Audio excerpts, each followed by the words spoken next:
사실 우리가 생각해 보면 오늘 말씀의 제목처럼 우리는 하나님 앞에서 무엇과도 바꿀 수 없는 너무 귀한 것들을 받고 살아왔다 하는 사실입니다.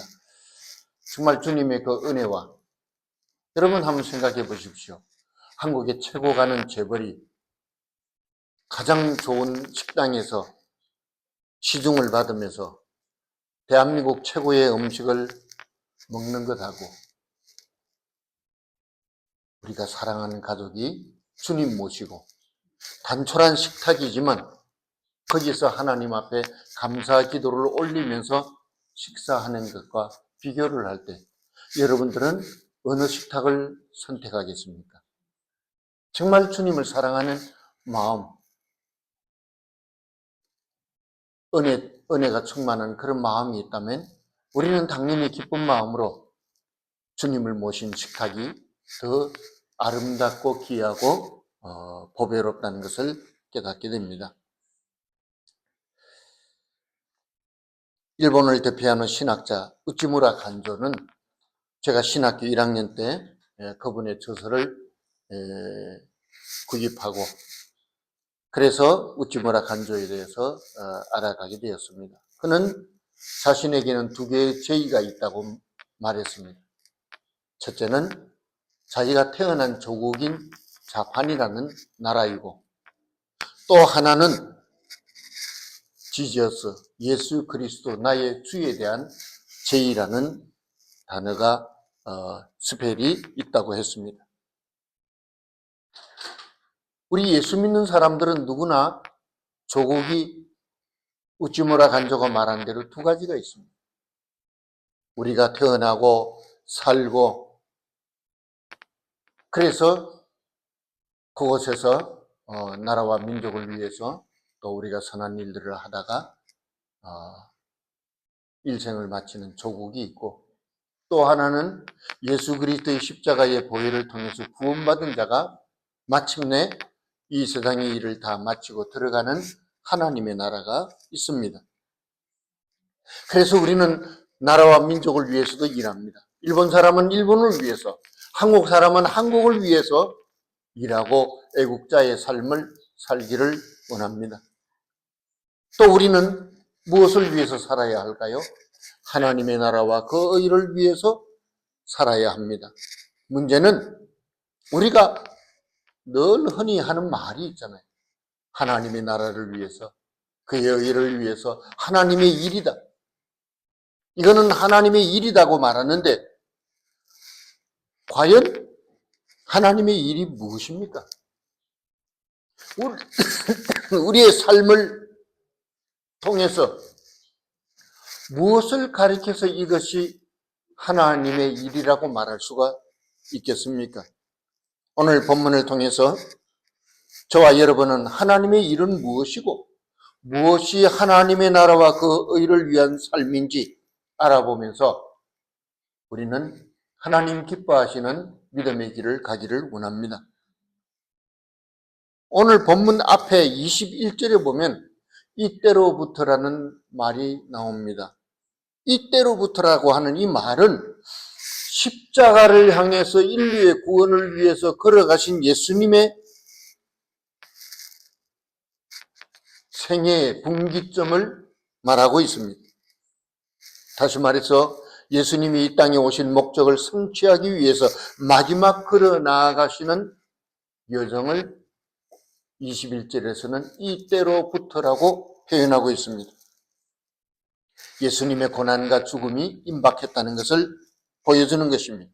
그런데 거기서 또 더 거슬러 올라가서 15절에 보면 이런 말씀이 있습니다. 예수님이 저들을 모아놓고 물어봅니다. 너희는 나를 누구라 하느냐? 예수님의 질문이 나오자 그 중에 베드로가 대답합니다. 주는 그리스도시요 살아계신 하나님의 아들입니다. 그랬습니다. 그랬더니 예수님이 이 고백을 듣고 베드로를 굉장히 칭찬하셨습니다. 그런데 오늘 본문에는 어때요?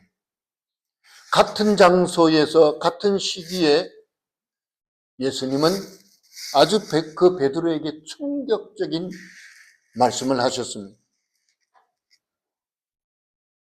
예수님이 제자들 앞에서 자기가 이제 가야 할 길을 말씀하고 계시는데 베드로가 가만히 들어보니까 이건 아니라는 거예요. 아니, 내 스승님이 어떻게 죽음의 길, 고난의 길, 가시밭길을 갈 수가 있겠느냐? 내가 제자로서 이 가시는 길을 막아야겠다고 생각을 했던 것입니다. 여러분, 스승이 고난의 길을 가겠다고 했을 때 제자가 아닙니다. 그 길은 스승님이 가실 길이 아닙니다. 간다면 제가 대신 가겠습니다. 얼마나 감동적인 얘기입니까? 네?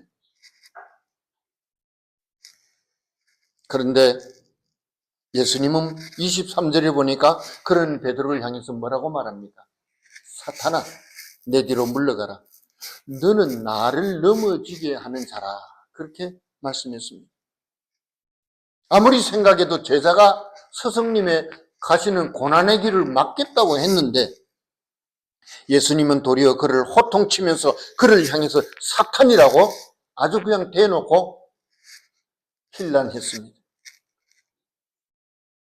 어떤 목사가 성도가 하는 말을 듣고 여기 사탄아 그러면 어떻게 되겠어요? 그냥 아마 목회는 그날로 끝날 겁니다. 더 이상 그 교회에 있을 수도 없고 성도들 앞에 설 수도 없을지도 모릅니다. 이건 보통 사건이 아닙니다. 그런데 예수님이 이렇게 베드로에게 하신 말씀에는 분명한 이유가 있습니다. 그 뒤에 뭐라고 기록하고 있습니까? 네가 하나님의 일을 생각지 아니하고 도리어 사람의 일을 생각하는도다 그랬습니다. 여러분, 하나님의 일이 무엇이기에 사랑하는 제자를 향해서 예수님이 이렇게 음하게 꾸짖었단 말입니까? 하나님의 일은 21절에 기록된 내용입니다. 하나님께서 예수 그리스도를 통해서 죄 가운데 빠져 고통하는 인류를 구원하시는 그 일이 하나님의 일인 것입니다. 예수님은 인류의 죄를 대신 담당하시고 그 대가로 고난과 십자가의 죽음을 당하셨습니다. 그런데 20절에 보면 예수님은 이 일을 아무에게도 말하지 말라 그랬습니다. 다시 말해서 비밀로 하라고 했습니다. 그 이유가 뭘까요? 이 일은 너무 귀한 일이기 때문에 행여나 방해를 받으면 안 되기 때문입니다. 우리도 일을 하다 보면 꼭 방해꾼이 나옵니다. 그런데 그 방해꾼이 하나님의 일을 하는 데 있어서 내가 결심하고 이 일을 막아야겠다는 사람은 거의 없습니다. 사단에 쉬지 않는 이상은 그 일을 방해할 사람이 아무도 없습니다. 그런데도 불구하고 저도 한 교회에서 40년을 목회를 하다 보니까 일을 하다 보면 꼭 방해꾼들이 나오는 것은 사실입니다. 여러분, 하나님의 일을 하려고 할 때 누가 방해를 제일 많이 하죠? 첫째는 사단이 제일 많이 방해합니다. 정말 우리 교회도 40년 동안 보면은 무슨 중요한 일을 하려고 하면 마귀가 대놓고 활동을 합니다. 내가 너를 방해한다는 식으로. 드러내놓고 숨어서 하는 것이 아니라 드러내놓고 아예 방해를 합니다. 그래서 하지 말라는 것이죠. 그리고 두 번째는 누가 방해하는 줄 압니까? 바로 나 자신입니다. 하나님의 일을 한다고 하는 나 자신이 실상은 하나님의 일을 가장 많이 방해하는 사람 중에 하나라는 사실입니다. 이유가 뭘까요? 23절 마지막에 보면 그 대답이 나오는데 뭔지 아십니까? 그렇습니다. 사람의 일을 생각하기 때문에. 그러면 사람의 생각은 무엇을 말합니까? 인간적인 정의입니다. 제자가 스승을 염려하고 스승이 가시는 고난의 길을 가지 못하게 하는 게 뭐 때문이죠? 금방 말씀드린 인정 때문입니다. 스승을 사랑하기 때문에. 그래서 그 길을 못 가게 베드로는 예수님의 앞길을 막았던 것입니다. 22절 보시기 바랍니다. 예수님에게 베드로가 뭐라고 말합니까? 주여, 그리 하지 마옵소서. 이 일이 결코 죽게 미치지 아니하리이다. 다시 말해서 예수님은 절대로 십자가에서 돌아가시는 일은 없을 것입니다. 그럼 어떻게 됐어요? 우리는 어떻게 돼요? 그렇죠. 하나님의 계획을 목숨을 걸고 베드로가 뭐예요? 지금 막겠다는 것입니다. 우리도 그래요. 제일 중요한 것은 인정에 사로잡히는 것입니다. 인간적으로 보면 예수님에게 베드로만한 제자가 없는 것은 사실입니다. 감성이 뛰어나고 매사에 앞장서서 모든 일을 자기 일처럼 적극적으로 달라들어서 일을 하고 예수님의 일이라면 자기 몸으로 때우려고 하는 사람이 바로 베드로였습니다. 그러나 베드로는 생각의 한계점에 부딪혔습니다. 인정의 한계점에 무너지고 말았습니다. 여러분, 사람의 생각은 겉으로 보면 감동을 주고 굉장히 옳은 것 같은데, 그래서 많은 사람들이 이 사람의 말이 옳다, 이 사람이 목적하고 지향하는 것이 너무너무 당연하다,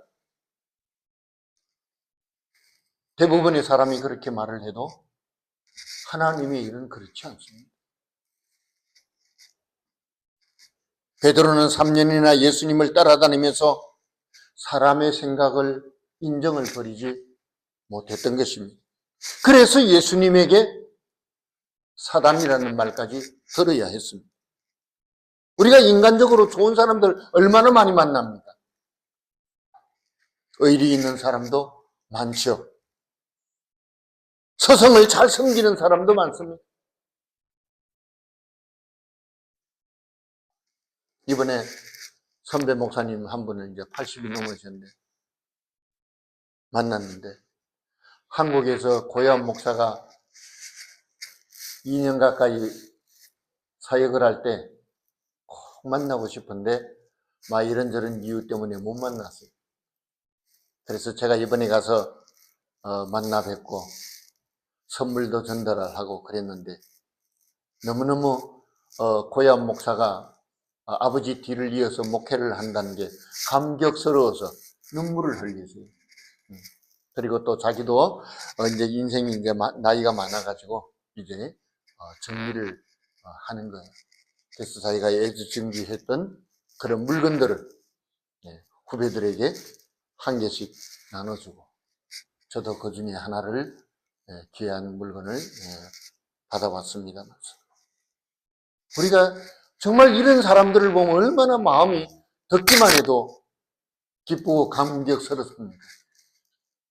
그런데 우리가 하나님의 일에 대해서만큼은 인정을 초월하지 않으면 우리도 하나님 앞에 네가 인간으로서는 어떨는지 몰라도 너는 사단이야, 그런 말을 들을 수 있다는 사실을 깨달아야 할 것입니다. 예수님에게 신앙 고백을 해서 큰 칭찬과 축복까지 받았음에도 불구하고 사실은 베드로는 하나님의 일을 적극적으로 반대하는 사람 중에 하나가 되고 말았습니다. 이유가 뭘까요? 베드로는 왜 하나님의 아들인 예수 그리스도가 이 땅에 오셔야만 했으며 하나님이 그 아들 예수 그리스도를 통해서 하시는 일이 무엇인가를 깨닫지 못했기 때문에 인간적인 생각의 한계를 벗어나지 못하고 이런 실수를 저지르고 말하는 것입니다. 여러분, 우리 오늘 중요한 것이 무엇입니까? 내 생각, 인간의 생각을 버리지 아니하면 우리도 열심은 있지만 하나님의 일을 방해하는 방해꾼이 될 수 있다는 사실입니다. 한 영혼을 구원하기 위해서 교회가 얼마나 수고를 하고 정성을 다 쏟습니까? 그런데 우리는 그런 열정과 열심을 가지고 뜨거운 마음을 가지고 일한다고 하면서도 때로는 어떻게 해요? 한 영혼 구원하는 일에 방해물이 될 수 있다는 사실입니다. 그래서 예수님은 베드로를 심히 꾸짖으셨던 것입니다. 그러므로 우리가 하나님의 일을 하려면, 하나님의 축복받는 참된 쓰임받는 그릇이 되려면 제일 중요한 것은 사람의 생각을 버려야 합니다. 예수님이 늘 반복해서 하신 말씀이 무엇입니까? 누구든지 나를 따라오려거든 자기를 부인하고 자기 십자가를 지고 나를 따를 것이라고 말씀하셨습니다. 오늘 본문 24절에 기록이 되어 있죠. 예수님에게 있어서 하나님의 일이 뭡니까? 온 인류를 죄 가운데서 구원하는 것이고 이 일을 위해서 자기 자신을 십자가에 내어주는 일이었습니다. 하나님의 일을 위해서라면 죽는 것도 두려워하지 않았던 것입니다. 하나님의 일을 위해서는 십자가에서 살이 찢어지고 피를 쏟고 세상 모든 사람의 손가락질과 조롱을 받는다 하더라도 그 일을 두려워하지 아니하는 것이었습니다. 여러분, 우리가 여기서 생각해 볼 것이 또 하나 있습니다. 참 사랑이란 과연 무엇이냐 하는 것입니다. 여러분, 참 사랑이 뭐예요? 참 사랑은 희생이 따라오는 것입니다. 교회를 사랑한다. 그러면 뭐가 있어야 돼요? 교회를 사랑한다는 것은 교회를 위해서 나의 일부분이라도 희생하는 것을 말합니다. 사람을 사랑하는 것도 마찬가지입니다. 그 사람을 사랑하기 때문에 내 육신의 장기라도 떼어서 줄 수 있는 그것이 사랑입니다. 나라와 민족을 사랑하는 것은 다 마찬가지입니다. 내 나라와 내 민족을 사랑하는 일이라면 내가 재물도 내놓을 수 있다. 독립유공자들이 그랬죠. 자기 재물까지 내놓는. 자식을 위해서라면 젊음도 희생하고 재물도 아끼지 아니하고 심지어 자식을 위해서라면 사람들로부터 수치와 멸시를 받는 것도 두려워하지 않는 것이 부모의 사랑인 것입니다. 아주 귀한 물건들 수집하는 사람들이 있죠. 그 사람들을 보면요, 육신이 죽으면 사실 아무 쓸모도 없는 것인데도 불구하고 자기 먹을 것, 자기 입을 것, 자기 쓸 것 다 희생하면서 땅 끝까지 찾아가서 자기가 원하는 물건을 수집해 옵니다. 몇 년 전에 제가 삼척인가 그 강원도에 갔을 때 보니까 세상에 온갖 스피커를 다 모아놨더라고요. 앰프도 있는데 별의별 음향 기기들을 모아놨는데 그래서 거기 입장료를 받고 사람들이 많이 구경하는데 저도 들어가 봤어요. 대단해요. 그러나 한편으로는 과연 이것이 얼마나 쓸모가 있을 것입니까? 그런데 뭐요? 그런 것을 사랑하니까 비행기를 타고 가서라도 다 수집해서 가지고 오는. 그게 뭐예요? 사랑인 거예요.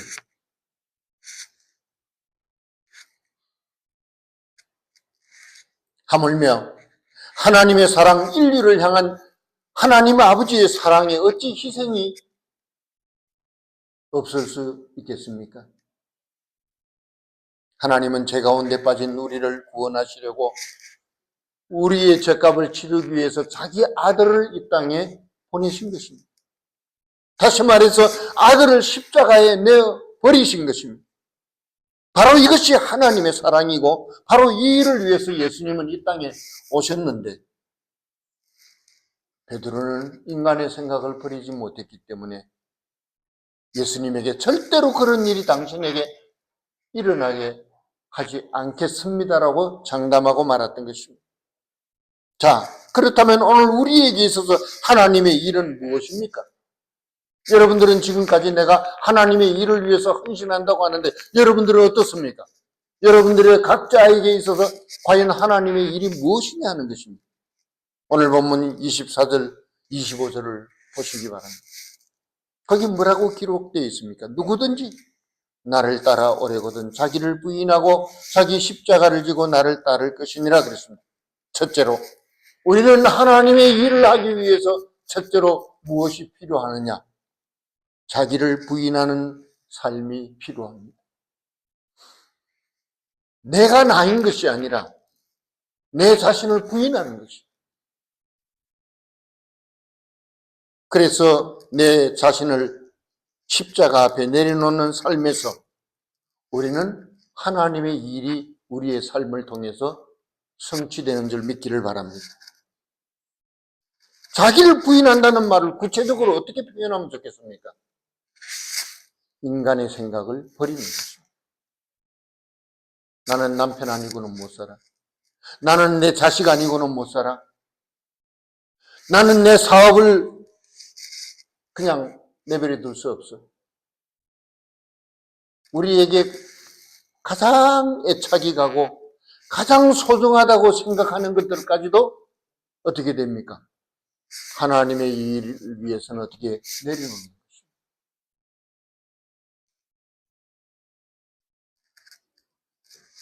제가 청주에 가서 우리 고향 목사가 미국에서 목회하다가 사귄 친구, 그 목사님 교회에서 이제 설교를 하고 그곳에서 하룻밤을 자는데 우리 문덕순 권사님의 동생들이 다 오신 거예요. 심지어 진해에 사는 문병태 집사님도 우리 교회 여러 번 오셨잖아요. 차를 몰고 3시간 반이 더 걸리는 그런 곳에서 차를 몰고 청주까지 오신 거예요. 그러면서도 너무너무 기뻐하고 만나서 반갑고 또 고려신학대학원에 입학했을 때 관계했던 우리 손영주 목사님도 30몇 년 만에 만났어요. 세월이 얼마나 많이 흘렀는지 몰라요. 그때는 내가 아무것도 한 것 같지가 않았는데 이제 세월이 지나고 보니까 한국에 가보니까 믿음의 사람들, 목회자가 된 사람들 많이 있는 거예요. 그분들뿐만 아니라. 근데 그분들이 그렇게 거기까지 찾아와 주셔가지고 같이 교제하고 그렇게 또 헤어졌어요. 그러면서 저에게 감사의 말을 전해주고 참 다 얘기는 할 수 없지만 그 가족의 얘기들도 그렇게 서로 나누기도 하고 중요한 것은 우리가 자식도 챙겨야 되고 남편도 챙겨야 되고 내 사업도 지켜야 되고 피땀 같은 내 재산도 지켜야 되지만 그러나 그런 것들이 우리 삶의 우선순위를 차지하게 되면은 우리는 인간의 생각에서 절대로 벗어날 수가 없다는 사실입니다. 여러분, 그런 것들이 우리 생명을 지켜줍니까? 그런 것들이 우리를 구원의 길로 인도해 줍니까? 아닙니다. 내 육신이 무너지면 다 사라질 것들입니다.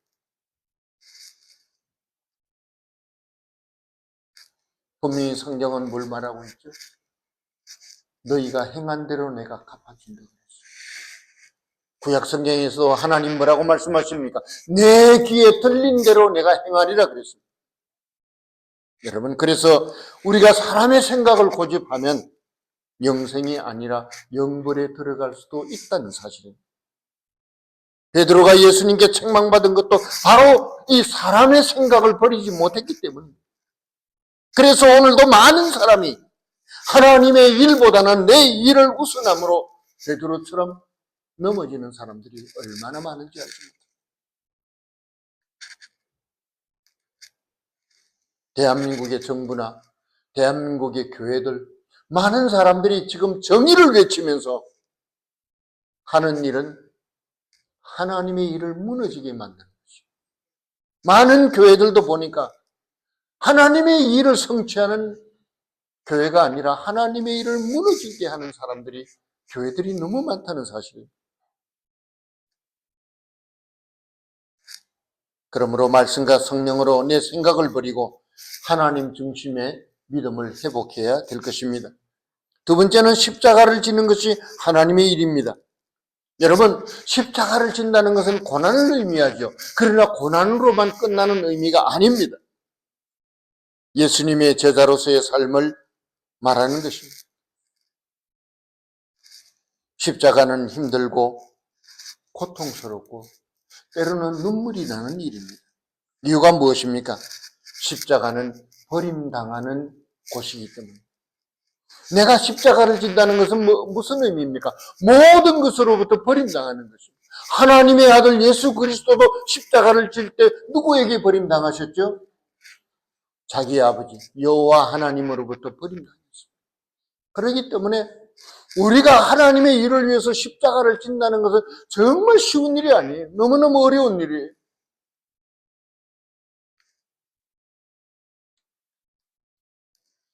그런데 분명히 오늘 본문에서 뭘 강조하고 있죠? 자기 십자가라 그랬습니다. 우리는 예수님이 나를 대신해서 십자가를 지셨기 때문에 나는 십자가를 지지 아니해도 된다고 생각하는데 그것은 옳지 않습니다. 예수님은 거듭거듭 우리에게 자기 십자가가 있다는 것을 분명히 말씀하고 있습니다. 예수님도 십자가를 지셨는데 그 결과가 무엇입니까? 요한복음 19장 30절에 보니까 다 이루었다 그랬습니다. 그렇다면 예수님의 제자로서 우리도 져야 할 십자가가 있다면 그 십자가의 결과가 어떻게 해야 됩니까? 다 이루는 결과가 분명히 있어야 되는 것입니다. 우리는 연약합니다.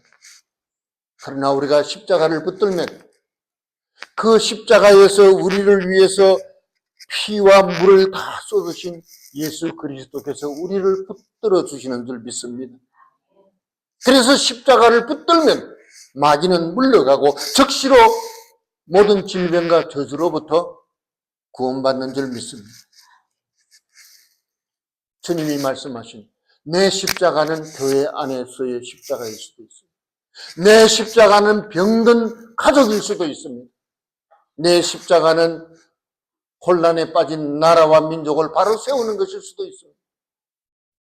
내 십자가는 내 사업과 내 직장을 통해서 하루하루 벌어서 먹고 사는 노동자들을 그 가족까지 생각하는 헌신의 십자가일 수도 있습니다.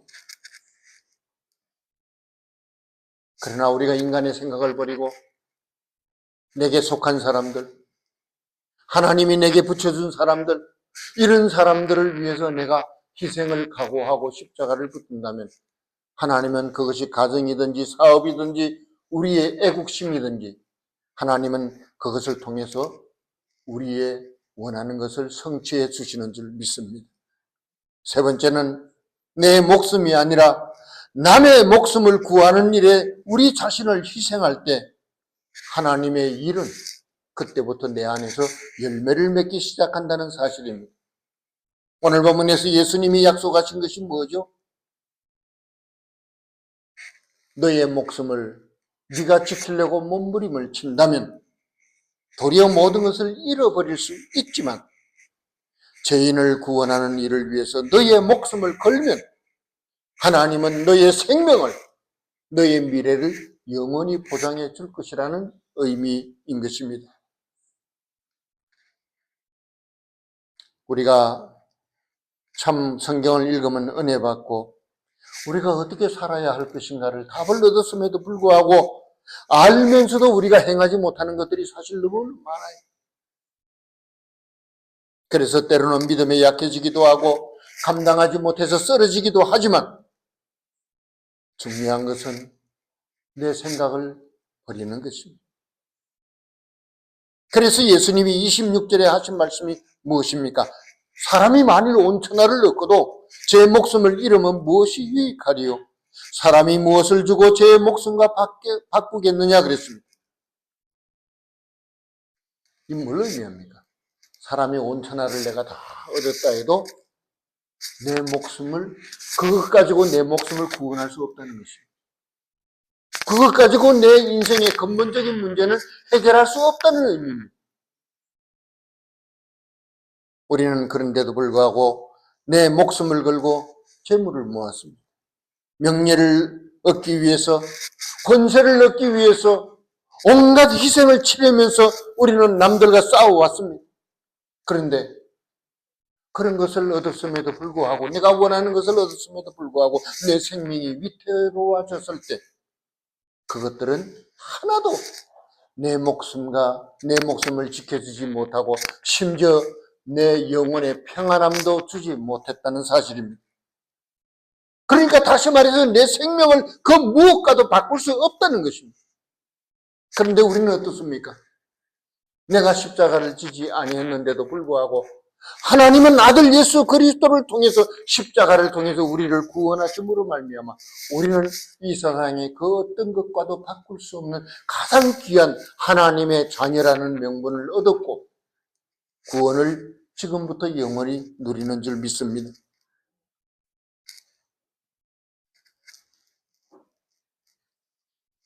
오늘 여기서 무엇을 주고라는 이 말은 그 어떤 것으로도 대신할 수 없다는 말입니다. 도무지 무엇을 주고서 바꿀 수도 없고 되돌릴 수도 없다는 의미입니다. 그러나 오늘 우리가 오늘부터라도 십자가의 복음을 위해서 산다면 바로 이것이 하나님의 일이 되고 주님은 우리가 행한 대로 갚아주신다고 약속하셨습니다. 성가대의 일이 무엇입니까? 여러분들 찬양 잘한다고 자랑하는 일이에요? 찬양이 뭡니까? 성가대의 목적이 뭡니까? 성가대의 일은 하나님의 일입니다. 하나님의 거룩하신가? 하나님의 위대하신가? 나 같은 죄인을 찾아오셔서 나를 아들을 통해서 구원하신 그 구원의 은혜를 사람들에게 알리는 일이 바로 찬양대가 하는 일인 줄 믿습니다. 문제는 이 일을 위해서 여러분들이 얼마나 십자가를 졌느냐 하는 것입니다. 내가 성가대의 사명을 감당하기 위해서 내 생각을 얼마나 내려놓았느냐 하는 것입니다. 제가 참 한국에 가보면 부러운 것이 많이 있지만 그 중에 정말 하나가 있어요. 성도들이 교회에 대한 헌신, 정말 교회를 위해서라면은 자기 직장과 사업이나 가족도 내려놓고 정말 성실하게 봉사하는 성도들 한 사람 한 사람을 볼 때 마음이 뜨거워지기도 하지만 야, 우리 교회도 저런 성도가 있으면 너무너무 좋겠다. 물론 계시죠. 예. 물론 없어서 하는 얘기는 아닙니다만서도 정말 그들의 하나님의 나라와 그 의를 위해서 자기 자신을 희생하는 것을 볼 때 목회자며 선교사인 저는 감동을 받지 아니할 수가 없어요. 그래서 서두에 말씀드린 것처럼 한국에 가면 너무나도 지나친 대접을 받아서 몸둘 바를 모를 때가 한 번, 두 번이 아닌 것입니다. 그것이 교회에 물질을 많이 쌓아놔서 그걸 가지고 선교사를 대접하는 것이 아니라 성도들이 자기도 가보지 못한 식당, 자기가 먹어보지도 못한 음식을 선교사니까, 주의 종이니까 그렇게 대접을 할 때 그것이 얼마나 아름다운 일인지 대접을 받아본 사람으로서는 정말 감사할 수밖에 없는 것입니다. 여러분은 성가대 찬양을 위해서 무엇을 바라고 또 무엇을 포기했습니까? 마지막으로 제가 말씀드리고자 하는 것은 여러분 십자가의 복음을 위해서 고난받는 것을 두려워하지 마시기 바랍니다. 우리는 이미 무엇을 주고도 바꿀 수 없는 가장 귀하고 복된 것을 이미 받았고 소유했기 때문입니다. 그래서 우리의 생각과 내 계획을 버리고 주님의 십자가를 바라보며 십자가 복음을 위해서 희생하는 것을 도리어 기뻐해야 할 것입니다. 바로 이것이 예수님의 참제자의 모습이고 바로 이것이 하나님의 일을 행하는 것입니다. 주님은 그런 우리를 기억하시고 약속하신 말씀대로 이 땅에 사는 날 동안 복되고 은혜로운 삶을 살게 하실 뿐만 아니라 우리의 믿음의 조상들처럼 하나님은 우리를 통해서 자신을 증거하시고 자신의 영광을 선포하시고 또한 내세에도 우리에게 영원한 상급으로 축복하시는 줄 믿습니다. 기도하겠습니다.